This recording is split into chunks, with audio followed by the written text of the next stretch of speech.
Welcome to Your Yes-Filled Life. I'm your host, Brenda Winkle, educator, healer, speaker, guide, and fierce advocate for your yes. I help sensitive and successful men and women find, reclaim, and live from their full embodied yes.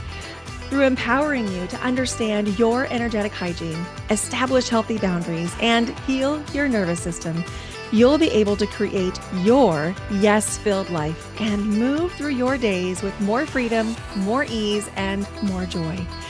You'll hear inspiring stories of people who found their full-bodied yes, thought leaders who pursued their own dreams and are living life on their terms, and learn new ways to find the courage, joy, ease, and freedom to more fully step into your yes-filled life.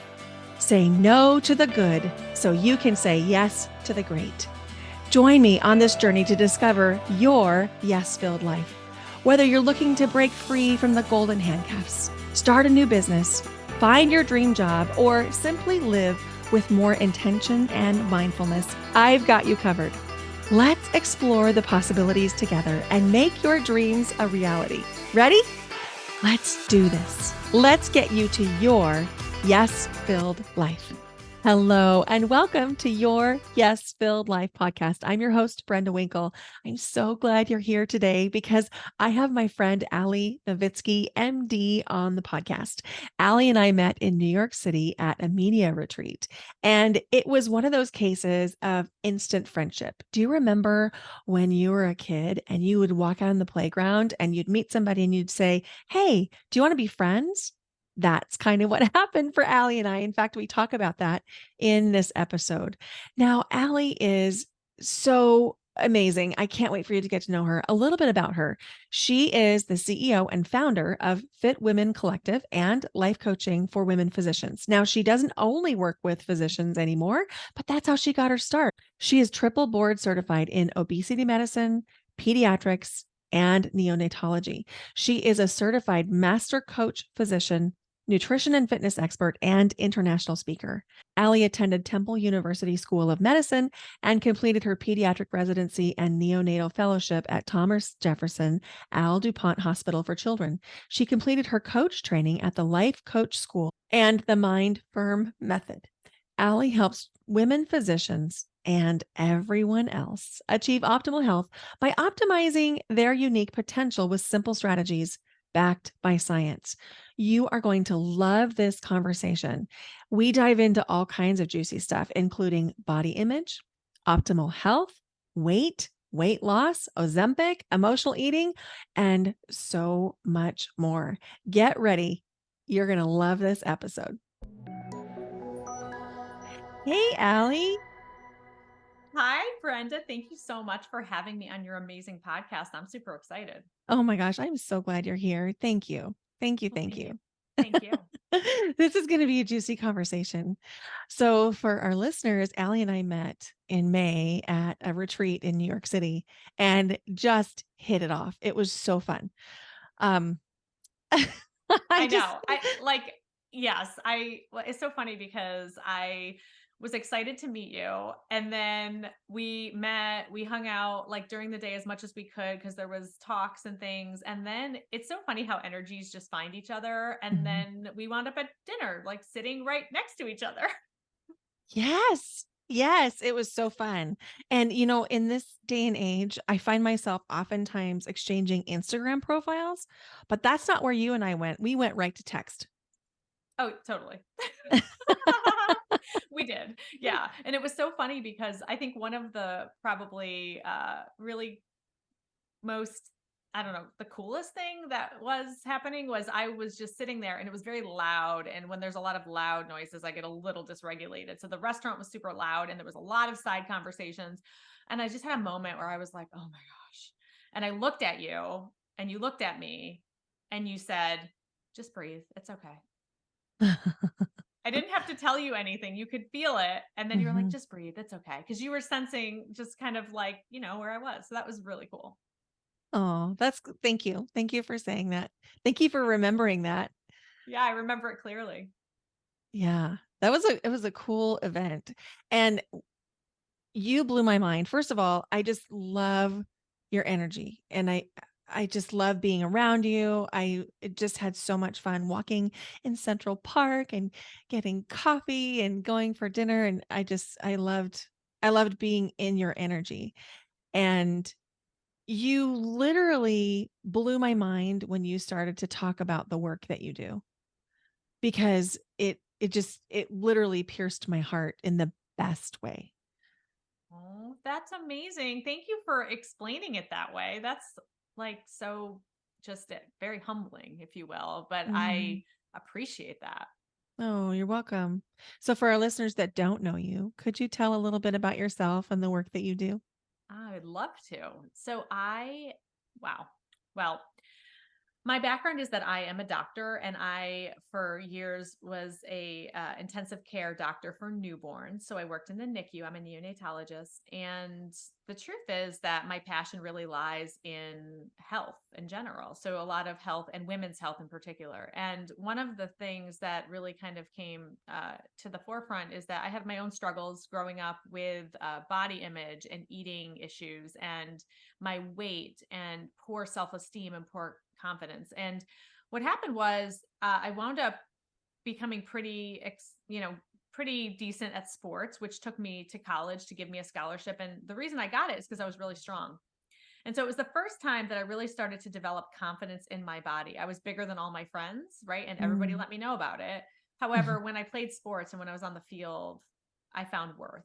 And so Mm. that, yeah, it prompted me to really do a lot of work into, okay, well, what if I'm not the only one who feels this way? And what if I could help women to own their authentic body and to optimize their authentic body, not in any cookie cutter mold, but their own, what they were born with? How can we optimize what they were born with so that they can find that really big sense of peace and just find their health? In other words, they're investing in their vessel, if you will. And Mhm. so it prompted me to really kind of pursue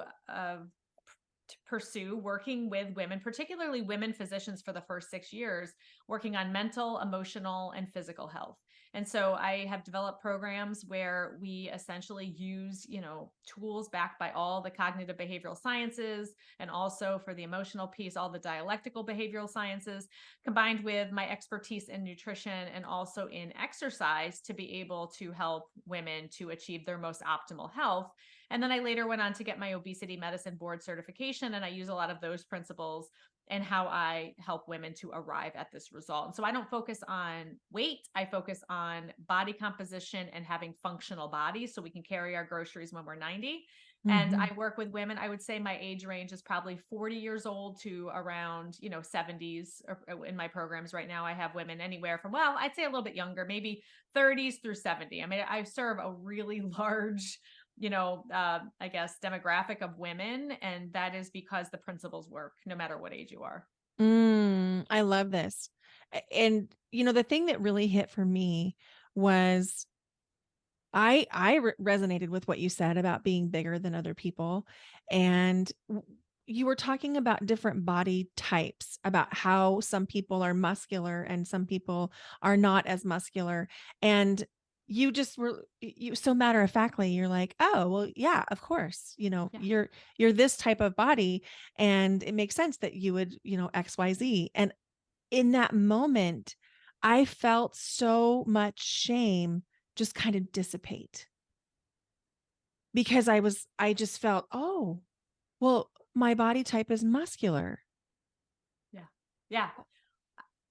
I love that. And honestly, it's the truth that nobody's ever told us. And so our genetics dictate our body type, our genetics dictate our weight set point, our genetics dictate our musculature naturally. And so one of the things that I run into with women who are a muscular body type, because there's three main somatotypes or body types. So ectomorph is naturally thin, mesomorph is you're naturally muscular, and then endomorph, we tend to carry a little bit of additional body fat. Most of us are a combination of. If you're a woman who has ever struggled with your weight, you are probably meso-endo combination. That is just typically the most common. And the reality of this is that a meso-endo body type is going to have a very difficult time fitting on a BMI chart.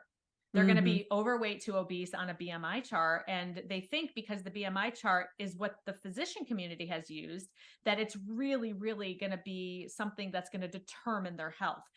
And the BMI chart is a bunch of crap. It's crap because literally a mathematician developed it. It doesn't account for ethnicity. It doesn't account for gender even. It doesn't even account for body type or even skeletal structure. So somebody who has a mesoendo body type, who has a large skeletal structure, yeah, good luck being a normal weight on the BMI chart. It's not going to happen. Mm. That's really, truly mind blowing because that is not the message that we receive in media. It's not even the message we receive in our doctor's office. So there's just, I'm so grateful that you're doing the work that you're doing. Um, it's, Well, thank you. it's life And changing.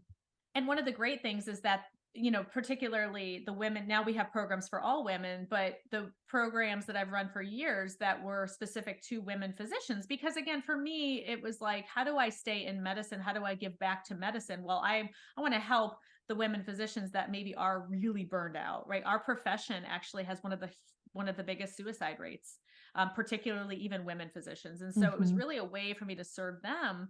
Now, the beautiful thing is that the teachings that they've gotten from me, they bring back to their patients.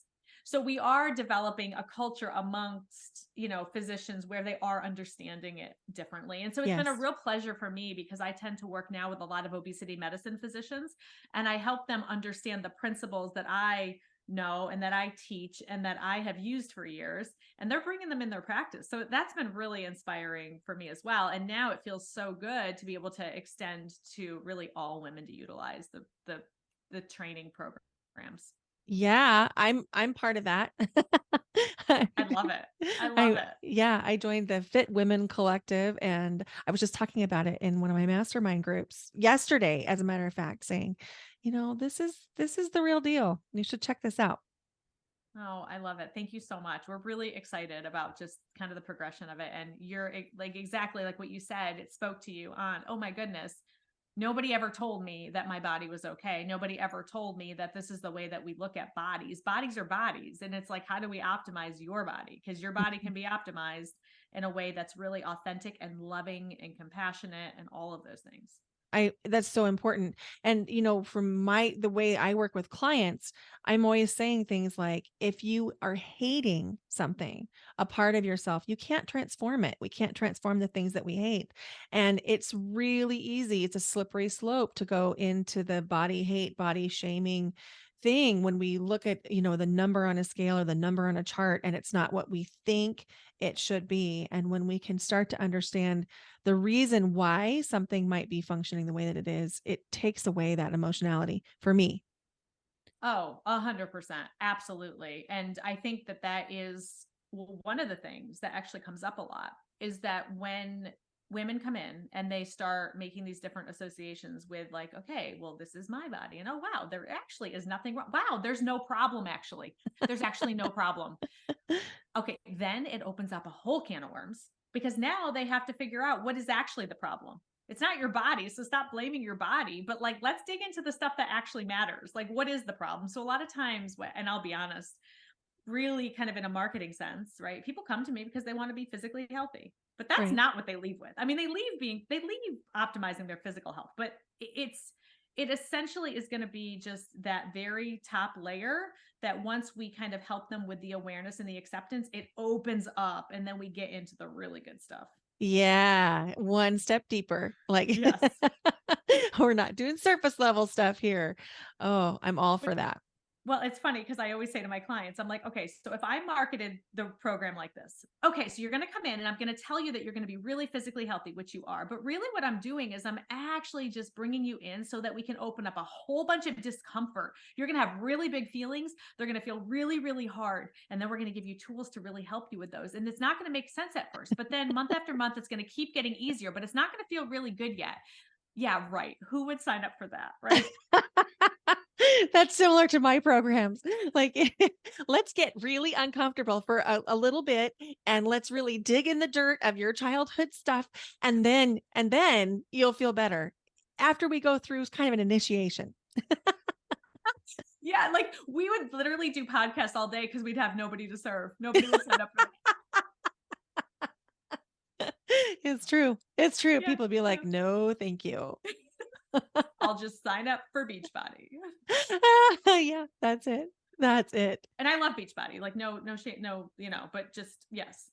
Oh, point taken. Yeah, because Yeah. that's really, um, I've lost the word, but I'm thinking surface level.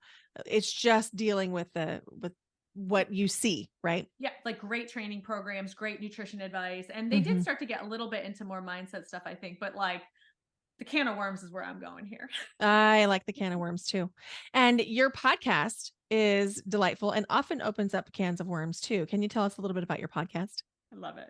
Okay, so here's the cool thing about the podcast. So the podcast right now is being rebranded to a different name because for years, as I mentioned, we served women physicians. So it Hmm. has the title Women Physicians in it. However, it is not specific to women physicians because it really serves even men. Men listen to it. And so podcast is life coaching for women physicians being rebranded to something called Transform. And the reason Ooh. why it's called Transform is because, again, it's hard to label or put like one title on all the things that we can actually do with the work that we do. And what I really talk about is realistic problems that come up and really kind of diving deeper into the thoughts and emotions behind it and always giving strategy for how we go ahead and handle it. And so you'll hear everything on that podcast from ways to optimize your body composition, ways to find body acceptance, ways to get enough protein as a vegetarian, how you structure exercise in a work smarter, not harder fashion so that you can stop believing that you really need to do hours and hours to actually get results. I talk all about just the idea of, maintaining muscle, particularly for perimenopausal and menopausal women. I talk about everything from shame and disappointment and relationships. And so it's just a really big, I would say, ground for all the things that we could possibly talk about as it relates to health. And we're at about number 200. We're almost at 200 and you're coming on the show really soon. So you're going to actually help bring us up to close to around 200th episode. And so, yeah, it's a really fun thing. Really have had a good time, have allowed it to really transition with my own growth. So you'll see the beginning episodes are very different where I started almost 3 years ago to where I am now. And that's been fun too. That's beautiful. I left my first podcast episodes up. Like if you go to your guest filled life, you can see back when it was Waves of Joy. And I just left it because I feel like there's such authenticity in just being like, yeah, this is my growth. This is my develop. This is the arc that I've taken. Yeah. And I think that there's so much juiciness in that. I love your podcast. I think it's amazing. Thank you. Well, thank you so much. You're welcome. You're The other welcome. thing about the podcast too is I don't plan the episodes. So I actually come in and I energetically feel what feels like what I need to say today. And Hmm. I hit record. And so a lot of times it's funny, some of my clients will be like, so the other day, like normally you're pretty straight, but like literally you went into this tangent and then like I followed you through it and then you went around and I'm like, yeah, that's going to happen from time to time because I just roll with like what is there today. And so that's cool. Mm, So it's very authentic to me, the yeah. podcast, because it's not planned. Well, and you and I were talking about this in a different conversation where we were talking about tracking energy and really tuning in. And that's something that we both do is really listening to what's needed right now and how can we serve right now. And it doesn't fit into a box. It doesn't check any lists. It's oftentimes not neat and tidy. And that's why it's so cool. It is. And it's funny when you have like both of us feeling that energy. It was funny because right before we hit record, I was thinking what I do with my exercise is what you do with your breath work. And so Mm, we're both like trying to go after this degree of, regulating, but then helping us get to the deeper layers in a way that feels safe. And I was just thinking like, wow, it took me a while to put into words how I described, the benefit I get from your work because I love working with you. And I just think that you bring such a different angle to this work.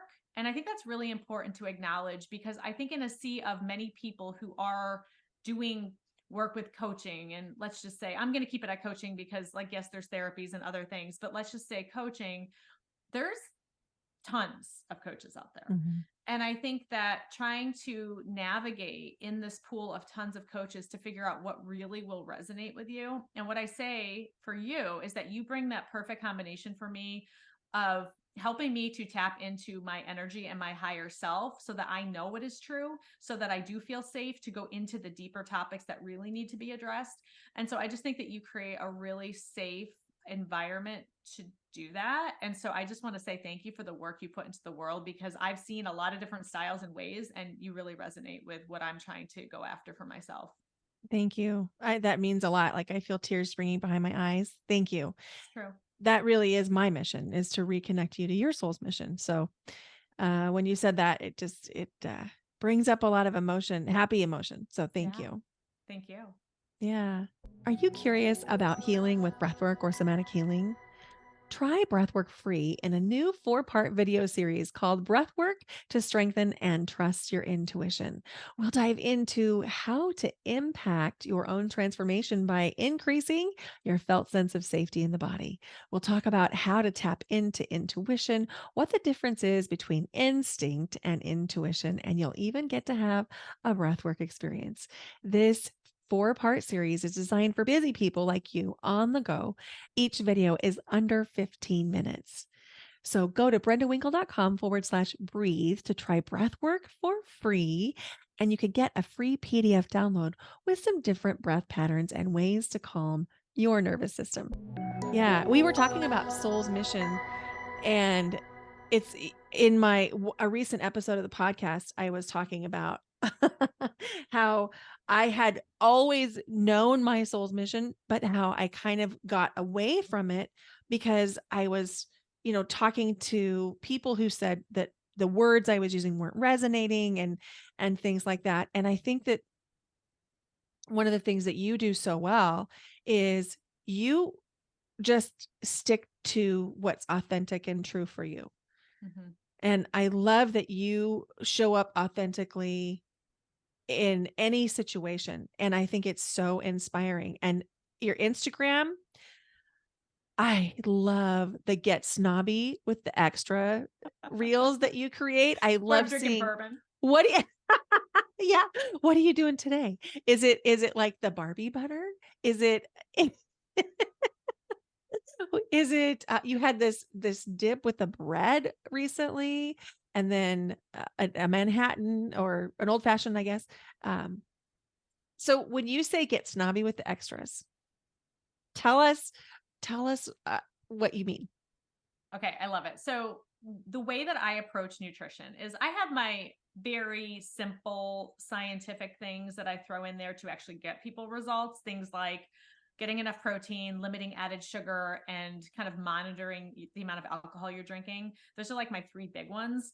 But then, like, once we go deeper into it, they become more intuitive. So the principles for nutrition that are going to help individuals keep things sustainable over time have to be intuitive, because honestly, humans do not like to follow rules, and they do not like to be told what Mm. to do. Uh-huh. And so, right. And Yeah. so I have, yeah. So essentially, I have the basic things. I'm like, if you're doing these things, you're going to see results. And how do we handle emotional eating? Because I'm one of those people that really says emotional eating is not a bad thing. So emotional eating can actually just be part of the human existence, and that's okay. And so let's say, for example, that we aren't hungry, because emotional eating is technically defined as eating or drinking when you're not hungry or thirsty, which is kind of like, well, I don't even know how to interpret that really. So what I say then is, listen, you're allowed to have anything you want whenever you want it, but you have to be super snobby about it. Meaning, if you want ice cream and you open up your freezer and all you got is some flavor you don't like with crusted over ice, freezer burn, you better throw it away. Like, Yeah. I do not want to hear that you ate that. You better get in the car or DoorDash it or Instacart it, whatever. Order the best Godiva, like the best, like whatever is your best, you order that and you get to indulge in that. Indulge in it, yes, but it better be the best. Get really snobby with those extras. So extras are things like the added sugar things, the extra processed carb type things, the alcohol type things. And so a lot of times in my videos, I'm talking all about getting snobby with my bread, right? Now, here's the deal. Bread is fine. Bread is acceptable. Bread is amazing. However, if you're eating the stale bread that the restaurant put out because that's the bread they serve and you don't really enjoy it, but it's bread and your mind is saying, oh, well, this is bread and this is good because it's bread. Don't eat the bread. Right. So get really snobby with Mhm. what you're willing to consume for those snobby extras. I'm telling you, if you follow this principle, you're going to find a much healthier relationship with food because you stop labeling foods as good or bad. Okay, granted, you're saying that this ice cream is bad because it is bad. It's freezer burn. But get the ice cream that's Right. fresh, right? Have it, but be snobby about it. Do you think that that creates a different satisfaction when you have something Oh, so decadent and delicious and it really does. refined? Yeah. I mean, if you think about it this way, right? Not every woman is into purses, let's just say, but I have a lot of friends. Like, I'm not a huge purse person, but I have friends that are super into brand, really high end, exquisite purses. Fine. When they go to the store and they show up and it's a locked door and they have to let you in and they serve you champagne as you're shopping for your purse, that's a very different experience than if you're at TJ Maxx digging through the purse bin. You're right. It feels really Right? different to walk into Chanel. Right? And they're like, "Oh, may I get you a little something, little bubbly?" Uh-huh. Versus, right? So, my point is, like, what is the thought that's limiting us from indulging in that snobby part? Now, I'm not saying we're going to have like a few grand to blow every time we need a purse. I'm just saying that why don't we just, if that's the purse you really want, let's save up and let's really enjoy that experience. So, I much rather Yeah. have one really nice experience per year rather than digging through a bin and hoping I find something that's a good deal. And the other way that I say this, right, is, you know, I used to go to Bermuda on a cruise with my family growing up, and we did it because it was cheaper than Disney. Kid you not. And so every year we'd go back, and the same blazer was in the storefront, the same blazer Oh. every year for like 10 years. It was the same one. And so I had a price tag on it, and it was like $595, right? It was like $595. I'm like, oh, who would really pay for that? I'm not paying for that. But then because the blazer wasn't that nice, right? So then that blazer 10 years later finally got put back on the sale rack, right? And it was $99 on the sale rack, right? So the idea is that potentially somebody's going to buy it now, right? Nobody bought it for 10 years because it was $595, right? Right. But then now it's on the sale rack and it's $99 and they're going to buy it. And so what they're kind of saying is the idea of, you know what? I deserve the discount price, right? Like I'm going to buy it because this is the discount price that I deserve. Versus if they really like the blazer at $595, they might hesitate from buying it because maybe they think that that's too big of a price point that they would potentially deserve. So I'm kind of rolling into a lot of times, like we really have to deep dive into like how we show up for ourselves. And these are small things, but how it definitely feeds us back on what we think our worth is. Oh my gosh. Yes. Absolutely. There was a period of my life when I was a new teacher and, making not very much money that I only shopped the clearance racks. Mhm. And so if you asked me if I really loved any of my clothing, the answer would have been no. But let me tell you how much I didn't pay for this piece. Mhm. So that was kind of the badge of honor. It wasn't that it made me feel good, it was that I didn't spend much. And when you look at your closet full of clothes that way, no judgment, by the way, did that Me for either. a while. But when you look at your clothes that way and then you put the clothes on your body, it feels different than a piece that you've picked out that you're like, oh my gosh, this feels so good. Yes. Yes. So with your I mean, snobby extras, you're saying the same thing. Maybe we don't eat the freezer burned ice cream and we pick a flavor that we really love and it's fresh and delicious and, no freezer burn and yeah. We stop discounting ourselves is, the idea that like we have to no, like feed yourself the snobbiness that you're worth. yeah, I really love that. You can do it for like, food that's nutritionally sound, very nutritionally sound as well. Like if you order a filet at a restaurant and you order it medium rare and it comes out well done, I mean, I would say that like at a good restaurant, you can say, okay, I ordered it medium rare. This is definitely well done. And I'm Mhm. not saying, and I'm not like trying to create this image that I just roll through life being as snobby as possible and I don't tolerate that people are humans. No, not at all. When it comes to nutrition, though, essentially what we're thinking about is, and this also brings up some scarcity as well, which I'll talk about, but the idea is that you're putting it in your body and your body is your vessel. Your body is what carries you through this life. Your body better get the best, because it's really going to be what will sustain you. And so a lot of times, if there's food scarcity, let's just say, in childhood, or a lot of us have it, like, no, I can't throw that away. I have to eat it because that's wasting. Mm-hmm. That can be really difficult. And so a lot of the work you do with going back to those old wounds and being able to go there is so important, because ultimately, while the answer isn't great, the answer is, but how is that food serving you right now? Because right now is really what matters for you to be able to maintain like the most optimal version of your health. So there's a little bit of it can go a lot of ways there. And I deal with that a lot in my programs, because you have to be able to help people work back to kind of that acceptance of this was, and it's no longer. Right. Right. Yes. I really, really appreciate that. And, I was just thinking about, as you were saying, like, I have to eat this food. And then, because we don't want it to waste. Mm-hmm. And then I think that's also where we end up making mistakes, like eating food that's been in the refrigerator for too long, Mm-hmm. or, things that can actually make us sick. Yeah. I have a family member who does that all the time. He will eat things that really are not going to be healthy for him in terms of, GI type Right. illness symptoms, and keeps doing it because of there's a scarcity mindset. Mm. And I understand, but also on the flip end, it's making him physically ill when he does that. And so Right. that doesn't make sense. Are we saving at that point? Right. Exactly. So yeah. So a lot of stuff gets tied up into something as simple as, because one time I had one of my clients did a video on getting snobby with your extras. And literally there was all these messages saying like, oh my gosh, how dare you talk about being snobby with food when there's people that are starving. And we absolutely like are so compassionate towards that. And I totally understand that perspective. And also I think that the idea, and that's why I say snobby with extras, they're extras. So it's the idea of like the things that aren't typically going to keep your body as healthy. They're sometimes foods. Like I consider like highly additive sugar type things. That's a sometimes food. Get snobby with those things, right? I'm not talking about, yes, snob off all the food. And, we don't have any, problem.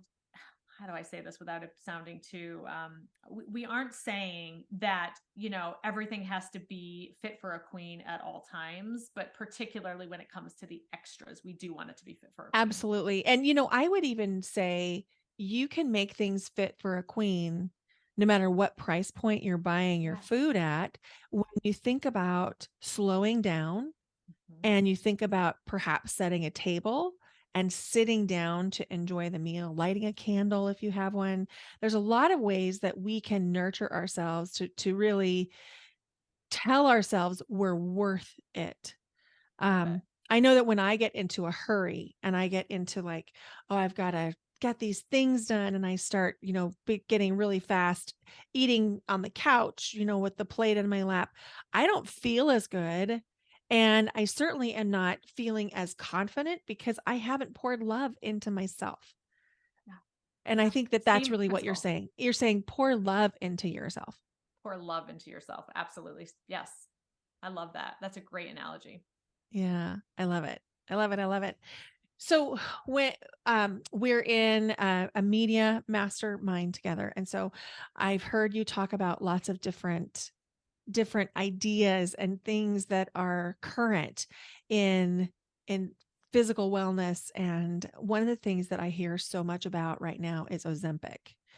And I really appreciate your perspective on it, because I think it's easy to think, well, let me just back up and tell you a little story. And I went to a doctor after I had my gallbladder removed, and it was my general practitioner. She was an internist. And the gallbladder surgery was a traumatic event because it was not planned. It was like emergency surgery and so on and so forth. So I went to this doctor after that and said, I think that there's a change that has happened. Well, I'll cut to the chase and then come back. The change was I was put into menopause by the trauma of the surgery, but we didn't know that at the time. At the time, she just suggested that I take weight loss pills, that I take appetite suppressants. She didn't do any blood work, no nutritional coaching, not really much question around exercise just suggested I take an appetite suppressant. And it was wounding Mm-hmm. Yeah. because I felt so much shame around, you don't even know how I'm eating and you're telling me I shouldn't be eating more. Mm-hmm. And so Absolutely. I'm coming in just with admittedly that bias towards Yeah. these things. And I remember having a conversation with you in New York about Ozempic that felt really nourishing. Mm-hmm. And I know that there's people out there, we have one of the largest populations, large being carrying extra weight in the world. Mm-hmm. And I think a lot of people think Ozempic is a quick fix. And I'd Yeah. love to hear your perspective on that. I love this because I could talk about it all day long. And so, first of all, I'm sorry that your experience was what it was. However, what you're definitely describing is the experience of most Americans as it relates to their weight and feeling that absolute shame and just really, a lot of individuals not having a lot of knowledge. Like when we go to medical school, you aren't educated on nutrition, you aren't educated on exercise, you aren't educated on a lot of those things. And so, with all that being said, the way that I like to talk about GLP-1 agonists. So GLP-1 agonists are the things like Ozempic, are the things like Wegovy, are the things like Saxenda. The semaglutide is going to be the generic version of an Ozempic, right? And now there's the Mounjaro, which is one of the medications that has two acting components. It acts on GLP or GIP and also GLP-1. And so this is a dual acting, and they're actually coming out with a triple acting. So all that to be said, what these medications do is that they actually help weight loss by a couple different mechanisms. The biggest one, or one of the biggest ones, being it slows down gastric motility. So it actually, and you're this is the other thing too, right? If you're seeing things on social media talking about, a certain weight loss medication, and if you look at all the comments, there's things like, this is a travesty, and why don't you just do healthy lifestyle fixes and whatnot. What I'd say there is there's a lot of misinformation, and there's a lot of non-education happening around when you would Mhm. use a medication like this. Okay, so with that being said, slows down gastric motility so that you feel full longer, and it also really works on the brain to really kind of reduce cravings and things that, for example, emotional eating. Okay, and actually appetite, so your hunger and also your satiety, that is actually programmed in your genetics. There's some people that have variants in their genetics where they don't have normal satiety. It's because their brain is saying, I'm hungry, I'm hungry, I'm hungry. And it's not speaking to their stomach that's saying, no, I'm not. And so these medications can actually help with that kind of craving center and actually the fullness and satiety center. Okay.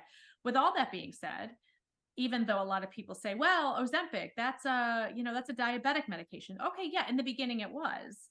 And since then, now some of the GLP-1s are actually approved. They're FDA approved for weight loss. Now, the other thing about being FDA approved, what does it really mean? Okay, well, it's Mhm. this panel it has to go through to decide that it's good for weight loss. Well, we know it's good for weight loss.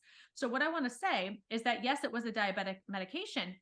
And if a lot of times there's a lot of people that are upset that non-diabetics are taking the medication for weight loss. The idea, though, is if we can help them lose additional body fat that is not supporting their optimal health, they're not going to get diabetes. Okay. So the idea is that obesity is a disease. And I want to say that again.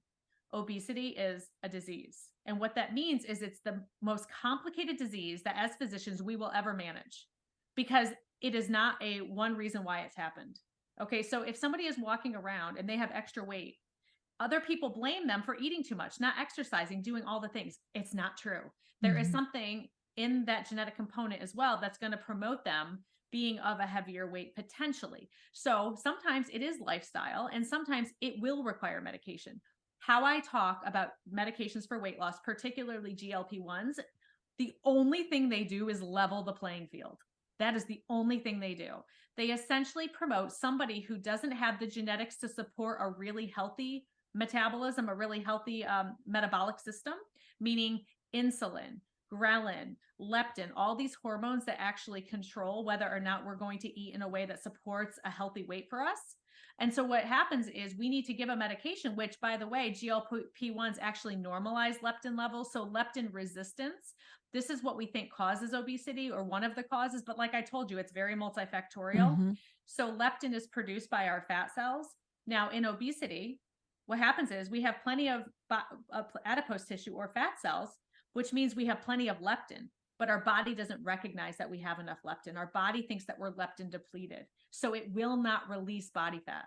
And so people who are trying to lose weight, they're doing all the things, they're doing all the right lifestyle things, and they're not losing any body fat. They likely also have a degree of leptin resistance. So they might have insulin resistance, they might have leptin resistance, and they might have excess ghrelin, which is a hunger hormone, meaning it makes us hungrier, which is high because of this metabolic disturbance. All the medication does is it levels that playing field. People will not see results if they eat as much as they can possibly eat and overeat and don't exercise and take a GLP-1 medication. They're not going to see results. The people that are going to see the results are those that they use the medication to level the playing field. And then they do the healthy lifestyle implementation to then help it work optimally. And I'll also tell you that it is not an easy fix, because individuals who do use GLP-1s are more likely to lose muscle mass because they aren't educated on the components of their nutrition that they really need to optimize in order to not lose muscle mass.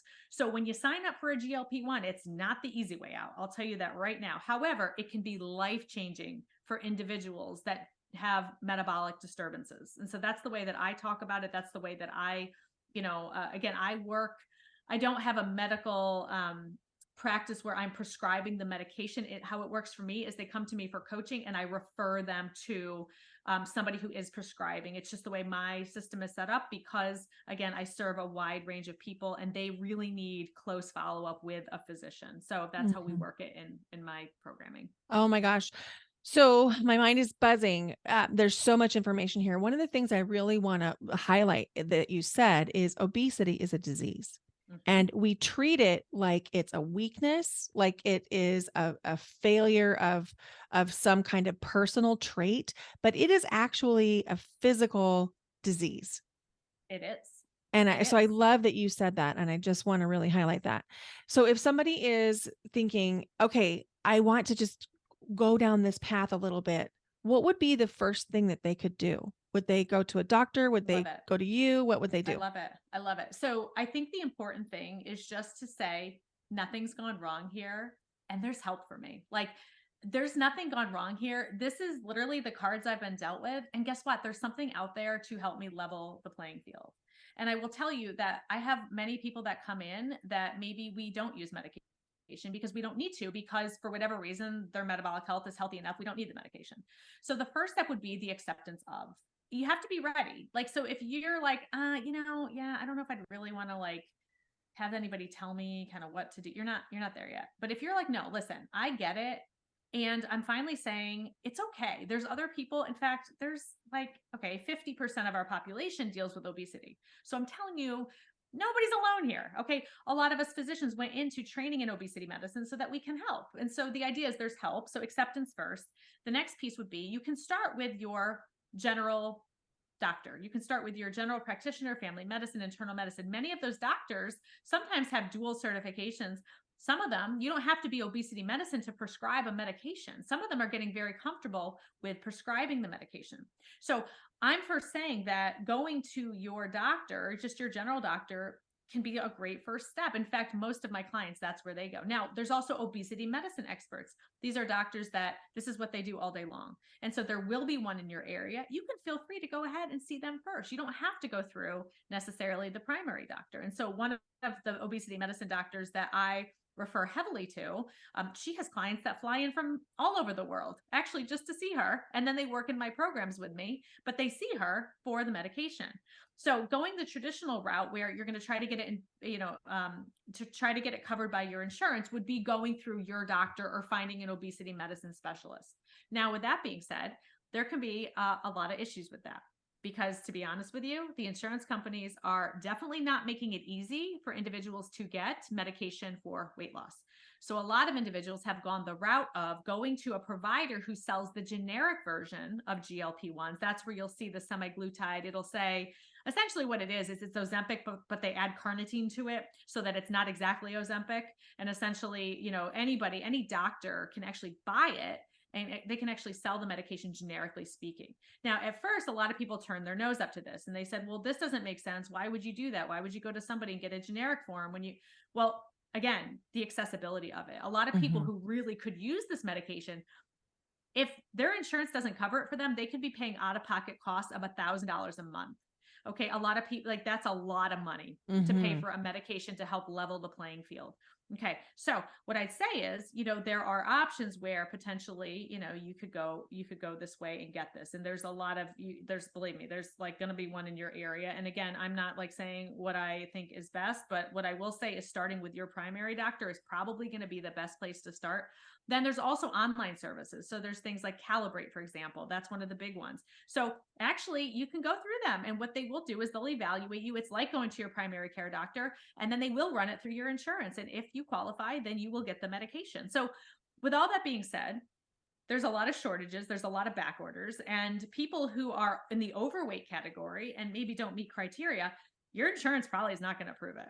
So, I'm just saying that while this medication can be life changing, because there's individuals who are not yet in the obesity or even like overweight category where they want to see a certain number to qualify.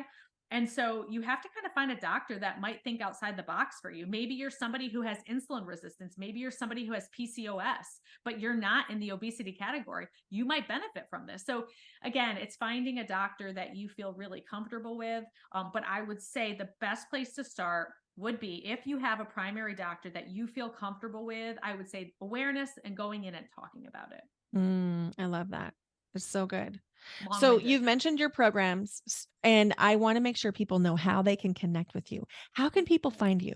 I love it. It's super easy. So it's just fitwomancollective.com. So essentially, right now, as we rebrand, we've changed everything over, but we are coming out with a new website. For now, it's just fitwomancollective.com. And this is where you can read all about our program, Fit Woman Collective. Essentially, it's a monthly program where we give your workouts. So I do mind body workouts. We do yoga, meditation. We have all this kind of amazing content that surrounds all the teachings that we do. We have an awesome onboarding series. So that's the best way. And then on Instagram, Ali Novitsky MD. Those are the two best ways to find me. And then on the website, you'll also find the podcast and all that good stuff. Amazing. And I'll be sure to put all of those in the show notes. So go give Allie a follow. Go check out Fit Woman Collective because it'll blow your mind. It's so easy. It's so nourishing and it just feels really good. You'll Thank you. really, yes, thank you. So I have just one last question as we kind of get ready to close, which is there one thing that you did or didn't do that has brought you to your yes-filled life? Ooh, that is so good. Gosh. Huh. Yeah. The thing I have done that has brought me to my yes filled life is honestly overcoming the fear of what others would think when I left full-time clinical medicine to become a coach. Mm. I just have I have full body chills. I love that. Overcoming the fear of what other people think. Huh? Whew, that's a big one. Yeah. That's so Yeah. good. Allie, thank you so much for being here today. I love any chance I have to connect with you, to be in your energy, and I'm so grateful for you sharing your wisdom and perspective with us. Thank you. Thank you so much for having me. Here are the takeaways. Number 1, embrace your authentic body. Allie really shared her journey about overcoming body image struggles, and she emphasized the importance of focusing on body composition and functionality rather than weight. Her mission is to help women own and optimize their authentic bodies. Number 2, we talked about how to transform body shaming. We delved into the importance of understanding and accepting one's body. This acceptance can lead to transformation and a shift away from body shaming. Remember, hating a part of yourself prevents transformation. Number 3, deep emotional work is a big part of both Allie's programs and my programs. Our coaching programs may not be for everyone. We focus on opening up discomfort and addressing childhood issues. It's not a walk in the park, but it is a journey well worth taking. Number 4, The Transform podcast, which is Allie's podcast, recently rebranded, covers a wide range of health topics. It's authentic, unscripted, and evolves with her own growth. If you're looking for a genuine voice in the health and wellness space, this is it. Number 5, be snobby with your extras. We discussed the concept of being selective and intentional about what we consume. It's not about being an elitist, but it's about enjoying the experience and indulging in things that bring you true satisfaction. Number 6, the importance of valuing yourself. Both Allie and I shared personal stories about the importance of not settling for yes. It's about deserving the best and not discounting ourselves. Number 7, we talked about medications for weight loss, and Allie shed light on the benefits and misconceptions of using medications like Ozempic for weight loss.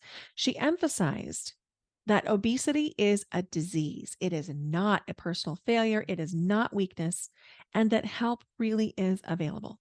And number 8, we talked about the accessibility of medication. Allie discussed that generic medication might be more accessible for those who don't have health insurance coverage or health insurance. It's about leveling the playing field with these kinds of medications like Ozempic and ensuring that everyone has access to get the help they need. Be sure you connect with Allie on Instagram at Allie Novitsky MD and on LinkedIn at Allie A. Novitsky MD. And go check out her website. Just do a search for Fit Women Collective or lifecoachingforwomenphysicians.com/the Fit Collective. Thank you so much for listening to Your Yes Filled Life. If you loved this episode, would you please consider leaving a rating and review? The more ratings and reviews a podcast has, the more likely it is to show up in the feed of someone who really needs it. And if you feel like someone you love could benefit from the things that you heard on this episode, would you please share it with a friend? Thank you so much for listening. Bye for now.